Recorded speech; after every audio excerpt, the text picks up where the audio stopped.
Jana jioni nilitoa tangazo baada ya chombo cha habari cha CNN kuchapisha makala ya matukio ya tarehe 29 Oktoba 2025.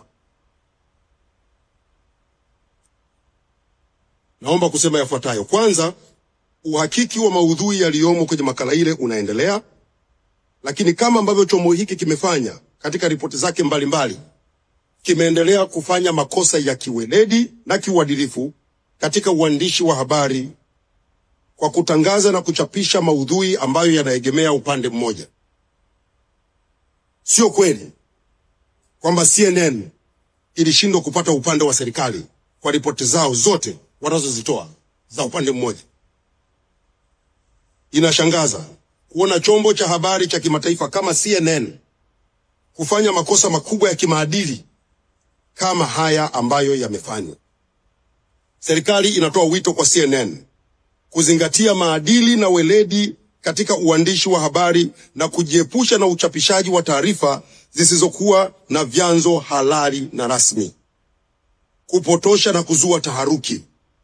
Najua mwandishi wa habari wa CNN aliandika makala hii hakuwa Tanzania, na ameandaa makala kwa kutumia picha zilizopigwa kwa simu wakati wa vurugu na bila kuwasiliana na mamlaka zinazohusika Tanzania.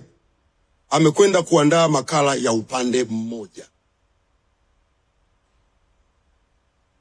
Makala ya upande mmoja. Na napenda kusema, naposema hivi, sishabikii vifo vilivyotokea. Wote sisi ni Watanzania. Wote tumesikitishwa sana na matukio ya. Hakuna anayeyashabikia. Lakini kwa nini chombo cha habari ufanye kazi ya kutengeneza maudhui ya uchochezi yanayoongeza machungu kwa wananchi, yanayoongeza hasira kwa wananchi? Kwa nini ukatumie mitandao ya kijamii kila siku kuonesha wananchi wakiwa wameuawa? Why? Sisi ni waandishi wa habari. Mimi nimekuwa shule, lakini nimekuta watu fulani wanajidanganya. Mimi nimesoma uandishi wa habari, sijabumba shule. It is unprofessional to publish bad test images. Kwani shule mimi niliyosoma ni tofauti na niliyosoma Uingereza, niliyosoma Marekani? Si ni hiyo hiyo? It is unprofessional and unacceptable to publish bad test images. Hivi awe mwanao kila siku umembandika kwenye mtandao anavuja madamu. Why? So what? Kuna mtu anayefurahia hayo? Tume imeundwa, itafanya uchunguzi, itakuja na ripoti, serikali itachukua hatua. Why kila siku uwe ni wimbo?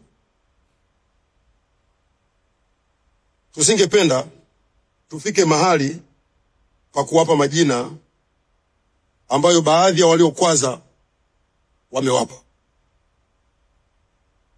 Natoa wito kwa CNN, waje upande wa serikali, wasikilize na wakachapishe maudhui yenye usawa, ukweli na yasiyokuwa na mgongano wa maslahi. Waache kuchagua kuripoti upande mmoja wakati upande mwingine wameunyima nafasi. Sio sawa. Ndugu zangu waandishi wa habari, baada ya kusema hayo, naomba kurudia kuhakikishia Watanzania na watu wote duniani kwamba Tanzania ni salama, Tanzania imetulia, watu wake wanaendelea na shughuli zao kama kawaida, na yaliyotokea wakati wa uchaguzi mkuu yanachunguzwa na matokeo yake